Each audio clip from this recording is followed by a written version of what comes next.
நல்ல வேளை பொங்கப்பாலு வெள்ளம் போல பாயலாம்.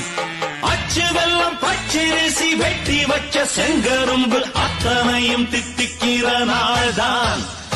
பொங்கலும் வந்தது பாலும் பொங்கது பாட்டு சொல்லடியோ வண்ண மங்கையராடிடும் மகா நதியில் போற்றி சொல்லடியோ.